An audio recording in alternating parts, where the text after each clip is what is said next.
Halo teman-teman semua, kali ini aku akan share tentang pengalaman magang aku. Sebenarnya pengalaman magang ini udah lama ya, itu udah di Agustus 2016. Pada saat itu aku dapat kesempatan untuk magang di KBRI Singapura. Cuman ya aku tetap share, mungkin siapa tahu pengalaman aku ini bisa jadi pengetahuan yang baru atau bisa berbagi pengalaman untuk teman-teman semua.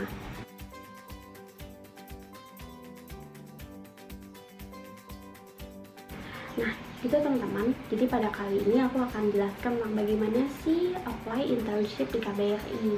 Jadi yang pertama, teman-teman harus kirim email dulu ke KBRI tempat kalian kepingin magang. Nah, emailnya itu beda-beda teman-teman. Ada email general KBRI, ada email Pensosbud, dan ada juga KBRI yang bikin email khusus untuk internship. Nah, kalian boleh browsing, googling, atau juga boleh tanya ke senior kalian yang udah pernah internship sebelumnya. Nah, yang kedua, setelah kalian kirim email, biasanya KBRI akan membalas nih tentang apakah mereka bisa bersedia terima student intern atau enggak. Nah, setelah itu biasanya kalian akan diminta untuk mengirimkan dokumen-dokumen yang mereka minta. Biasanya kalau pengalaman aku itu diminta untuk membuat CV, lalu juga mereka minta transkrip nilai, recommendation letter. Nah, kalau untuk recommendation letter itu aku minta kaprodi atau dekan aku dengan kopi surat universitas dan juga ditandatangani. Nah, lalu juga mereka minta foto. Nah, setelah kalian kirim email itu, tahapan berikutnya itu KBRI akan minta aku untuk isi kuesioner dan juga minta aku untuk buat motivation letter singkat gitu sih, tentang kenapa sih aku pengen magang di KBRI. Nah, yang keempat adalah setelah itu kalian akan dapat email balasan untuk konfirmasi tanggal internship. Nah, memang dari awal sebelumnya sudah di-mention sih, kalian misalnya akan magang di bulan apa kira-kira. Nah, pada tahapan ini kalian akan di-mention lagi nih untuk tanggal pastinya dari tanggal berapa sampai tanggal berapa. Karena ini berkaitan juga dengan lamanya izin tinggal kalian di negara tersebut gitu. Jadi kalau aku waktu itu magang aku harus dibuat 30 hari supaya nggak kena visa. Jadi ditentuin itu dari tanggal berapa sampai tanggal berapa nih magang.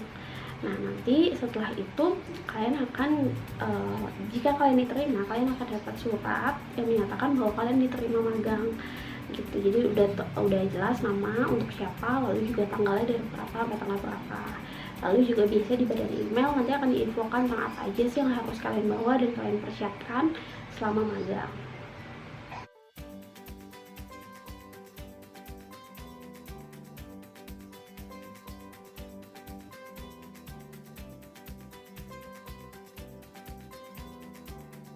Oke, setelah kalian diterima di KBRI untuk magang, biasanya tahapan email berikutnya adalah kalian akan dikasih tahu dan infokan apa aja sih yang harus kalian bawa dan persiapkan.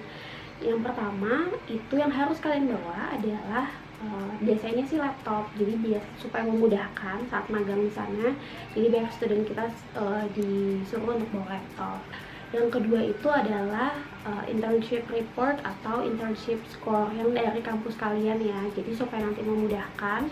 Jadi misalnya setelah di akhir magang, biasanya kita langsung minta tanda tangan atasan departemen kita untuk langsung ditandatanganin. Jadi kalian nggak perlu bolak-balik lagi nanti untuk minta hasil magangnya. Nah, yang ketiga itu biasanya memang sudah di-mention jelas untuk bawa batik dan juga formal attire. Jadi kenapa? Karena biasanya untuk event atau untuk acara-acara yang ada di KBRI itu memang sudah diinfokan untuk staff menggunakan baju atau dress code tertentu. Misalnya untuk acara-acara seperti kemerdekaan atau acara-acara kenegaraan lainnya, misalnya harus pakai batik atau misalnya harus pakai blazer atau jas. Atau bahkan juga beberapa teman aku di KBRI lainnya itu bahkan di-mention dari awal untuk bawa kayak kebaya atau bawa baju daerah. Jadi misalnya memang ada event khusus untuk merayakan yang harus pakai baju kebaya kayak gitu. Jadi itu bahkan sudah di-mention jelas dari awal.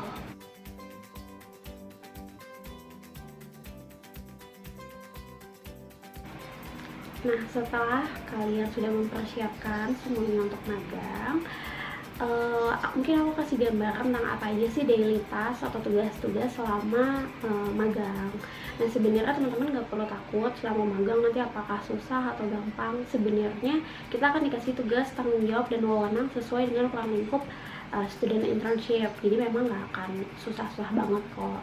Nah, pada saat pengalaman magang aku ya, aku itu ditempatkan di 2 departemen. Pertama itu di fungsi ekonomi selama 2 minggu, lalu 2 minggu berikutnya di atas perdagangan. Jadi memang selama periode internship, baik sebulan, 2 bulan, atau 3 bulan atau lebih, itu kita akan dikasih, biasanya kita akan di rolling gitu. Di rolling itu tujuannya supaya kita bisa coba di departemen yang lain, dan kita juga bisa tahu tugas dan fungsi ini seperti apa. Nah, untuk daily task aku selama di fungsi ekonomi itu biasanya lebih banyak menganalisa berita ekonomi Singapura dan Indonesia pada saat itu. Jadi aku baca berita, lalu aku kasih komen analisanya, dan itu di report as daily report. Nah, aku dikasih tahu oleh atasan aku pada saat itu adalah salah satu fungsi dari perwakilan Indonesia di luar negeri, yaitu mengamati, menganalisa, dan memberikan report ke Kemlu atau memberikan report ke pusat, seperti itu. Nah, kalau untuk di atas perdagangan, tugasnya lebih banyak membantu kayak mengarsipkan dokumen dan mempersiapkan dokumen untuk lisensi perdagangan atau izin dagang di Indonesia. Nah, selain dari tugas utama kalian ditempatkan di fungsi atau departemen yang kalian ditempatkan, biasanya kalian juga akan membantu untuk event-event yang ada di KBRI. Jadi misalnya pada saat itu pengalaman aku karena periode magangnya di bulan Juli dan di bulan Agustus sampai September, jadi ada beberapa acara atau event di KBRI seperti upacara kemerdekaan, resepsi diplomatik, lalu juga ada sosialisasi pajak untuk para penduduk Indonesia di Singapura. Nah, itu kalian akan dilibatkan dan juga membantu di kegiatan-kegiatan tersebut. Jadi biasanya seputar itu ya, selain tugas dan tanggung jawab kalian di fungsi yang kalian tempatkan, juga tugas tentang kegiatan atau event yang ada di KBRI.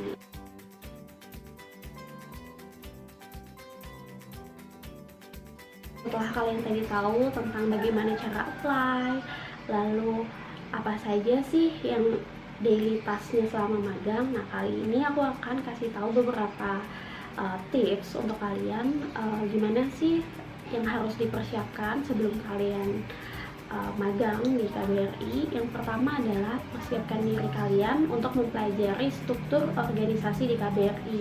Nah, ini penting kenapa? Karena bisa setiap KBRI itu aja struktur organisasinya berbeda.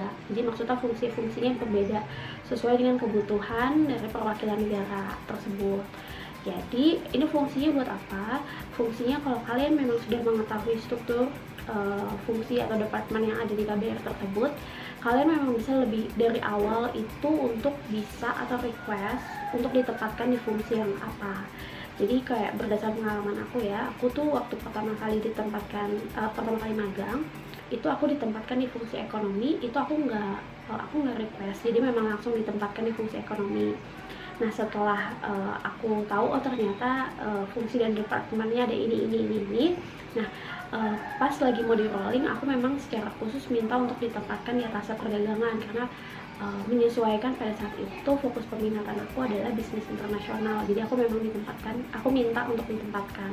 Jadi banyak juga teman-teman kalau misalnya kalian sudah mengenal fungsi dan strukturnya, itu kalian juga sudah bisa nih untuk request, misalnya mau ditempatkan di Pensosbud, atau mau ditempatkan di bagian konsuler, atau mungkin ditempatkan ke departemen yang lain, itu kalian sudah bisa minta dari awal. Nah, yang kedua yang boleh kalian persiapkan adalah saat misalnya kalian sudah coba email, lalu udah mulai ada balasan dan udah mulai kirim berbalas email antara kalian dan KBRI, adalah meminta informasi secara jelas tentang jam kerja, lalu juga tentang apa sih fasilitas yang kalian dapatkan, karena ini berbeda-beda ya. Ada teman aku yang mungkin di KBRI tertentu mereka itu disediakan fasilitas tempat tinggal, jadi bersama dengan staff. Ada juga yang berbeda. Nah ini beda-beda. Lalu juga apa aja sih yang harus dibawa, lamanya periode magang, atau misalnya juga kalian nanti ditempatkan di departemen apa, itu kalian sudah boleh tanya infonya sejelas-jelasnya, pasti akan dibalas. Nah yang ketiga adalah nah ini menurut aku yang paling penting juga adalah mempersiapkan gadget. Jadi perlu kalian ketahui, dan mungkin kalian juga bisa tahu dari video-video yang lain tentang membahas tentang magang di KBRI adalah biaya hidup, biaya tiket, dan semua biaya itu biasa ditanggung oleh student intern itu sendiri gitu. Jadi teman-teman sudah boleh mungkin memperhitungkan cost living untuk tinggal di luar negeri itu seperti apa, lalu biaya tiketnya berapa, lalu biaya makannya per hari itu seperti apa. Itu kalian teman-teman udah boleh mulai akumulasikan, udah mulai kalkulasikan. Lalu juga soal jarak dari tempat tinggal kalian ke KBR itu seperti apa gitu. Nah setelah tadi kita udah ngebahas tentang gimana sih cara apply, apa aja identitasnya, nah kali ini aku akan kasih tahu beberapa tips dari aku pribadi tentang gimana sih kalau kalian kepingin internship di KBRI. Yang pertama itu adalah kalian harus mempersiapkan waktunya.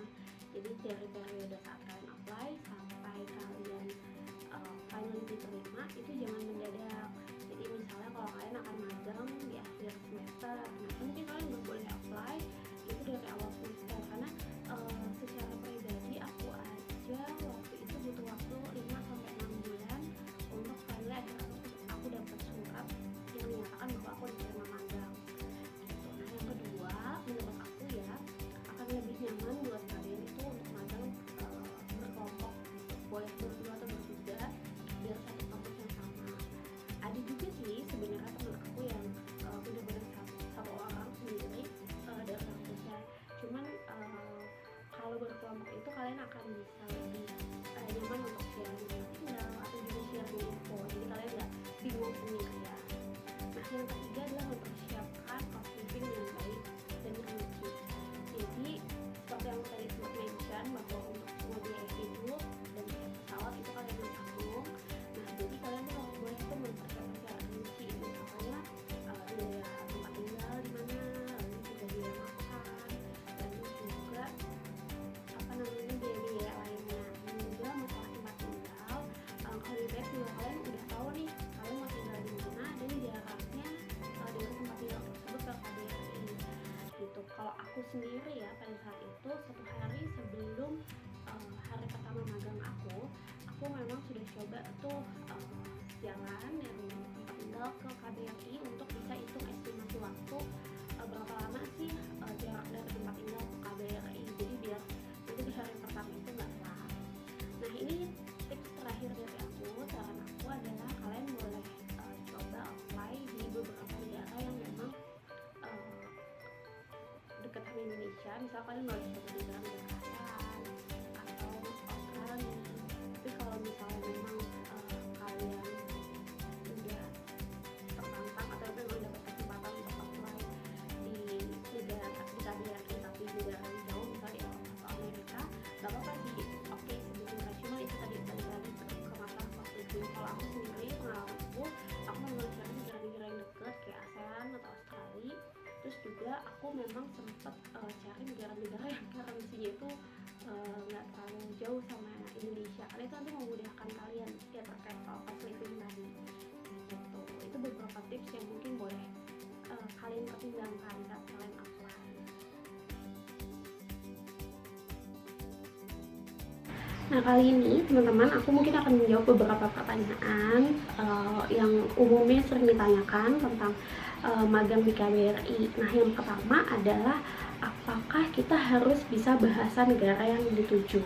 Nah jawaban aku sebenarnya enggak ya, nggak mesti misalnya kalian di magang di KBRI di Rusia atau di Cina kalian harus bisa bahasa negara yang dituju, enggak, karena sebenarnya pada umumnya untuk bahasa yang digunakan di KBRI itu lebih banyak menggunakan bahasa Indonesia. Tapi alangkah lebih baik kalau kalian juga menguasai bahasa lokal, karena kan dalam kehidupan sehari-hari misalnya kayak kalian belanja atau kalian beli makan, itu kan kalian harus berinteraksi nih sama masyarakat lokal. Jadi alangkah baiknya kalian bisa tahulah bahasa dasar dari negara tersebut gitu, itu memudahkan kalian nantinya. Nah, yang pertanyaan kedua adalah apakah magang itu digaji? Jawabannya tidak. Ini berbeda-beda juga sih antara KBRI satu dan lainnya. Jadi memang tidak digaji teman-teman, jadi nggak ada gaji. Tapi sekalipun ada, biasanya kompensasi di akhir itu ya mungkin sebagai timbal balik atau upah, karena kalian juga kan terlibat dan membantu event-event di KBRI. Cuma jangan pernah ekspektasi nominalnya besar gitu ya. Nah, yang pertanyaan berikutnya adalah apakah selama ini, selama pandemi, KBRI itu menerima magang? Nah, kalau yang soal ini aku juga kurang tahu, karena kan setahu aku kita juga ada restriksi untuk keluar negeri. Nah, cuman hopefully seandainya keadaan sudah membaik di tahun ke depan, misalnya juga regulasi di negara yang kalian tuju juga sudah mulai longgar dan Indonesia juga longgar, nah kalian udah boleh itu coba tanya-tanya infonya ke KBRI langsung. Kalian boleh kirimkan email apakah di sana dia menerima magang untuk periode semester depan gitu misalnya, itu kalian boleh coba tanya. Nah, pertanyaan berikutnya juga yang sering ditanyakan, apakah kalau magang di KBRI itu hanya boleh untuk anak hubungan internasional? Nah, kalau ini balik lagi ke KBRI-nya ya, apakah dia akan menerima student hubungan internasional saja atau tidak. Cuman kalau pengalaman aku pada saat itu juga ada kok teman-teman aku yang bukan cuma jurusan HI, jadi ada jurusan komunikasi dan politik pada saat itu. Jadi bisa dan ada kesempatan. Ya, itu dia teman-teman, sekedar info dari aku, sekedar berbagi pengalaman tentang bagaimana sih magang di KBRI. Nah, mungkin kalian juga bisa tonton video-video lainnya yang membahas tentang ini kalau emang kalian benar-benar pengen cari tahu info tentang magang di KBRI.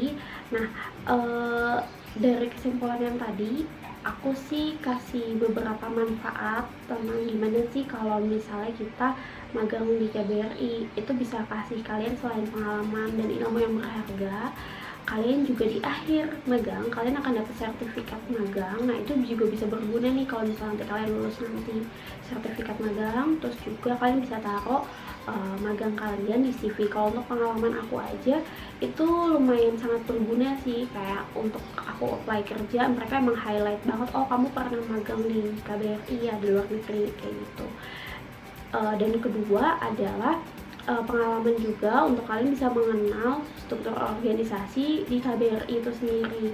Karena sebelumnya aku memang sempat sharing sih sama senior atau sama teman gitu tentang KBRI, tentang staffnya, ada home staff, ada local staff gitu. Nah, cuman memang aku bener-bener belum mengerti sampai finally aku magang di KBRI, dan disitu aku baru benar-benar bisa mengerti tentang struktur KBRI, tentang tugas dan tanggung jawab perwakilan Indonesia di luar negeri itu seperti apa. Jadi saran aku kalau emang kalian benar-benar pengen dapat pengalaman dan pengetahuan yang mendalam, kalian boleh coba untuk magang di KBRI. Jadi sekian video aku teman-teman, mudah-mudahan video singkat ini bisa bermanfaat buat teman-teman semua.